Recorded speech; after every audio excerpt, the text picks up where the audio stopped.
Hi friends, നമ്മൾ ഇന്നത്തെ video discuss ചെയ്യാൻ പോകുന്നത് ഉരകങ്ങൾ അഥവാ റെപ്റ്റൈൽസിനെ കുറിച്ചാണ്. അപ്പൊ നമുക്ക് വീഡിയോയിലേക്ക് കിടക്കാം.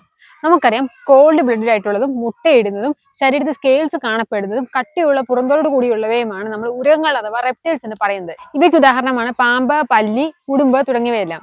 അപ്പൊ നമുക്ക് നമ്മുടെ ചുറ്റും കാണുന്ന ചില വിഷപ്പാമ്പുകളെ കുറിച്ച് ജസ്റ്റ് ഒന്ന് നോക്കാം. ആദ്യം തന്നെ നമുക്ക് മൂർഖനെ കുറിച്ച് നോക്കാം. നമുക്കറിയാം മൂർഖന്റെ പ്രത്യേകത എന്താണെന്നല്ലേ?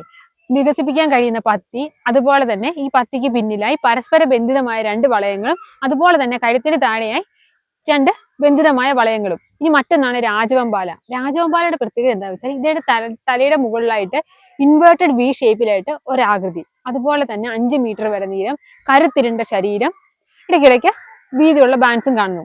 മറ്റൊന്നാണ് ചേനത്തണ്ടൻ അഥവാ അണലി.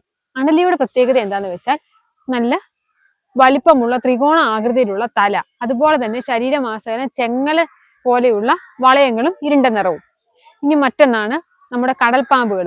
നമുക്കറിയാം കടൽപ്പാമ്പുകളുടെ പ്രത്യേകത എന്താണെന്നല്ലേ? അവയുടെ വാലെന്ന് പറഞ്ഞാൽ തുഴ പോലെയാണ്, അതായത് നല്ല വീതിയുള്ള തുഴ പോലുള്ള വാലുകളാണ്. പിന്നെ ഇവർ കാണപ്പെടുന്നത് കടലിലാണ്. ഈ പ്രധാനമായും വിഷമൊന്നുമില്ല. പിന്നെ നമുക്കറിയാം ഇവയിൽ ചിലതിനൊന്നും വിഷമില്ല. ആകെ 5 ഇനം കടൽപ്പാമ്പുകൾക്ക് വിഷമുള്ളതായിട്ട് കണ്ടുപിടിച്ചുള്ളൂ. പിന്നെ ഇവയുടെ ശരീരത്തിൽ കറുത്ത വളയങ്ങൾ കാണപ്പെടുന്നു. ഇനി മറ്റൊന്നാണ് ശംഖുവരൻ അഥവാ വെള്ളിക്കെട്ടൻ.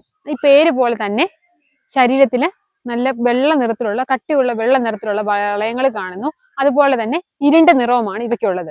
ഈ ഒരാളെ പാമ്പ് കടിച്ച, നമ്മളറിയാം, നമ്മൾ മിക്കയിടത്തും കേൾക്കുന്ന കാര്യങ്ങളാണ്, ഫോണിലാണെങ്കിലും പേപ്പറിലാണെങ്കിലും എല്ലാം കാണുന്ന ഒന്നാണ്, പാമ്പ് കടിയേറ്റ് ചികിത്സയിലായിരുന്നു, അല്ലെ പാമ്പ് കടിയേറ്റ് മരിച്ചു എന്നൊക്കെ. അപ്പം ഒരാളെ പാമ്പ് കടിച്ച നമ്മൾ ഇമ്മീഡിയറ്റ് ആയിട്ട് ചെയ്യേണ്ട 3 കാര്യങ്ങളാണ്. ആദ്യം ഇയാളെ ഒന്ന് സമാധാനിപ്പിക്കുക, എന്നുവെച്ചാൽ ശാന്തമാക്കി അയാളെ സമാധാനിപ്പിച്ചെടുത്തിരിക്കുക. പിന്നൊന്ന് ഈ പാമ്പ് കടിയേറ്റ ആ ഒരു ഭാഗത്ത് മുറിവുകളോ ഉണ്ടാക്കുക, അതുപോലെ തന്നെ വിഷം വലിച്ചെടുത്ത് കളയുക, അങ്ങനെയുള്ള കാര്യങ്ങളൊന്നും ശ്രമിക്കുക, അങ്ങനെയുള്ള ചെയ്യുകയും ചെയ്യരുത്, അവർക്ക് ശ്രമിക്കുകയും ചെയ്യരുത്. ഇനി ഏറ്റവും അടുത്ത ആശുപത്രിയിലേക്ക് എത്രയും വേഗം എത്തിക്കുക. അപ്പൊ ഇത്രയാണ് വിഷപ്പാമ്പുകളെ കുറിച്ചും പാമ്പുകളെ കുറിച്ചും നമ്മുടെ പാമ്പ് കടിയേറ്റ ചെയ്യേണ്ട കാര്യങ്ങളെ കുറിച്ചൊക്കെ ഉള്ള ഒരു ഡിസ്ക്രിപ്ഷൻ.